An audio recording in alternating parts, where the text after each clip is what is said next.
اعوذ باللہ من الشیطان الرجیم، بسم اللہ الرحمن الرحیم۔ السلام علیکم ورحمۃ اللہ وبرکاتہ۔ امید سحر کی پلیٹ فارم سے میں ہوں ڈاکٹر رقیہ عباسی۔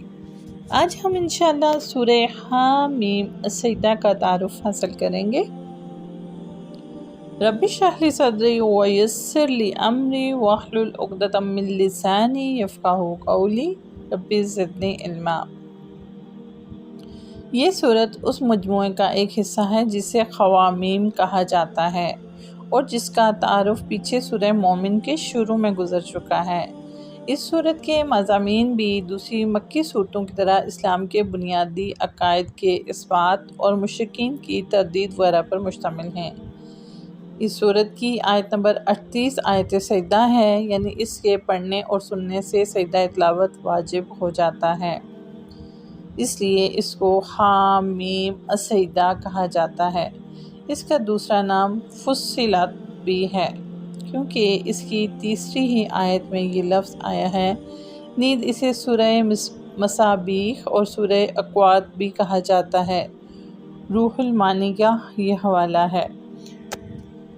یہ مکی صورت ہے، اس میں 54 آیتیں اور 6 رکوع ہیں اور اس کا آغاز حامیم سے ہوتا ہے۔ یہ کلام اس ذات کی طرف سے نازل کیا جا رہا ہے جو سب سے مہربان ہے، جو سب پر مہربان ہے، بہت مہربان ہے۔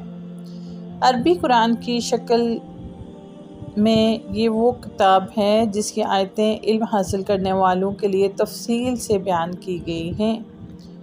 یہ قرآن خوشخبری دینے والا بھی ہے، خبردار کرنے والا بھی۔ پھر بھی ان میں سے اکثر لوگوں نے منہ موڑ رکھا ہے، جس کے نتیجے میں وہ سنتے نہیں ہیں۔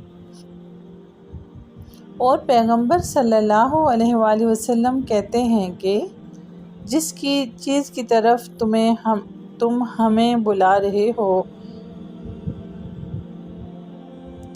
اس کے لیے ہمارے دل غلافوں میں لپٹے ہوئے ہیں۔ نبی کریم صلی اللہ علیہ وآلہ وسلم کو وہ مشرکین کہتے ہیں کہ جس چیز کی طرف تم ہمیں بلا رہے ہو اس کے لیے ہمارے دل غلافوں میں لپٹے ہوئے ہیں، ہمارے کان بہرے ہیں اور ہمارے اور تمہارے درمیان ایک پردہ حائل ہے، لہٰذا تم اپنا کام کرتے رہو، ہم اپنا کام کر رہے ہیں۔ استغفر اللہ الذی لا الہ الا هو الحی القیوم واتوب الیہ۔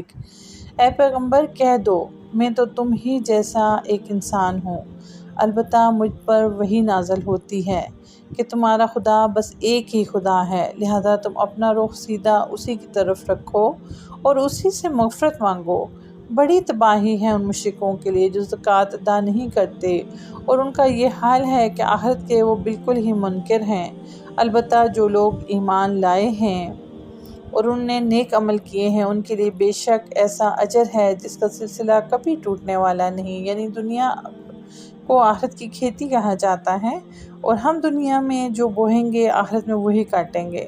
تو اللہ تعالیٰ ہمیں وہ بونے کی توفیق دے کہ جو ہمارے لیے نفع کا باعث ہو، جو ہمارے لیے فائدہ مند ہو۔ کہہ دو، کیا تم واقعی اس ذات کے ساتھ کفر کا معاملہ کرتے ہو جس نے زمین کو 2 دن میں پیدا کیا، اس کے ساتھ دوسروں کو شریک ٹھہراتے ہو؟ وہ ذات تو سارے جہانوں کی پرورش کرنے والی ہے، اور اس نے زمین میں جمے ہوئے پہاڑ پیدا کیے جو اسی کے اوپر ابھرے ہوئے ہیں، اور اس میں برکت ڈال دی، اور اس میں توازن کے ساتھ ان کی غذائیں پیدا کیں، سب کچھ 4 دن میں، تمام سوال کرنے والوں کے لیے برابر۔ پھر وہ آسمان کی طرف متوجہ ہوا جو اس وقت دھوئیں کی شکل میں تھا، اور اس سے اور زمین سے کہا چلے آؤ، چاہے خوشی سے یا زبردستی۔ دونوں نے کہا ہم خوشی سے آتے ہیں۔ چنانچہ اس نے 2 دن میں اپنے فیصلے کے تحت ان کے 7 آسمان بنا دیے، اور ہر آسمان میں اس کے مناسب حکم بھیج دیا، اور ہم نے اس قریب والے آسمان کو چراغوں سے سجایا اور اسے خوب محفوظ کر دیا۔ کہ اس ذات کی نپی تلی منصوبہ بندی ہے جس کا اقتدار بھی کامل ہے، جس کا علم بھی مکمل۔ پھر بھی اگر یہ لوگ منہ موڑیں تو کہہ دو کہ میں نے تمہیں اس کڑکے سے خبردار کر دیا ہے جیسا کڑکا عاد اور سمود پر نازل ہوا تھا۔ یہ اس وقت کی بات ہے جب ان کے پاس پیغمبر کبھی ان کے آگے سے اور کبھی ان کے پیچھے سے یہ پیغام لے کر آئے کہ اللہ کے سوا کسی چیز کی عبادت نہ کرو۔ انہوں نے کہا اگر ہمارا پروردگار چاہتا تو فرشتے بھیجتا، لہذا جس بات کے ساتھ تمہیں بھیجا گیا ہے ہم اس کو ماننے سے انکار کرتے ہیں۔ پھر عاد کا قصہ تو یہ ہوا کہ انہوں نے زمین میں ناحق تکبر کا رویہ اختیار کیا اور کہا کہ کون ہے جو طاقت میں ہم سے زیادہ ہے۔ بھلا کیا ان کو یہ نہیں سوجا کہ جس اللہ نے ان کو پیدا کیا ہے وہ طاقت میں ان سے کہیں زیادہ ہے اور وہ ہماری آیتوں کا انکار کرتے رہے۔ چنانچہ ہم نے کچھ منحوس دنوں میں ان پر آندھی کی شکل میں ہوا بھیجی تاکہ انہیں دنیوی زندگی میں رسوائی کے عذاب کا مزہ چکھائیں اور آخرت کا عذاب اس سے بھی زیادہ رسوا کرنے والا ہے اور ان کو کوئی مدد میسر نہیں آئے گی۔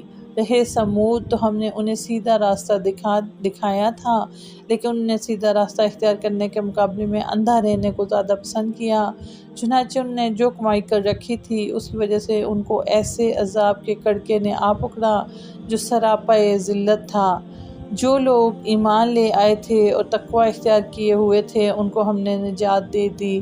اور اس دن کا دھیان رکھو جب اللہ کے دشمنوں کو جمع کر کے آگ کی طرف لے جایا جائے گا، چنانچہ انہیں ٹولیوں میں بانٹ دیا جائے گا، یہاں تک کہ جب وہ اس آگ کے پاس پہنچ جائیں گے تو ان کے کان، ان کی آنکھیں، ان کی کھالیں ان کے خلاف گواہی دیں گی کہ وہ کیا کچھ کرتے رہے ہیں، اور وہ اپنی کھالوں سے کہیں گے تم نے ہمارے خلاف کیوں گواہی دی؟ وہ کہیں گی ہمیں اس ذات نے بولنے کی طاقت دے دی ہے جس نے ہر چیز کو گویائی عطا فرمائی، اور وہی ہے جس نے تمہیں پہلی بار پیدا کیا تھا اور اسی کی طرف تمہیں واپس لے جایا جا رہا ہے۔ جی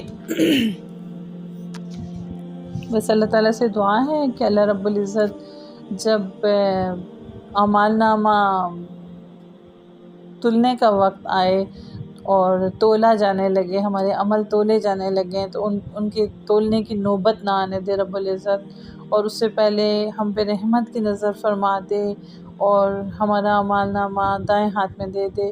لیکن اس کے لیے یہ بھی ضروری ہے کہ ہم اپنی زندگی کیسے گزار رہے ہیں، ہم کتنا لوگوں کے ساتھ رحمت کا معاملہ اور درگزر کا معاملہ فرما رہے ہیں۔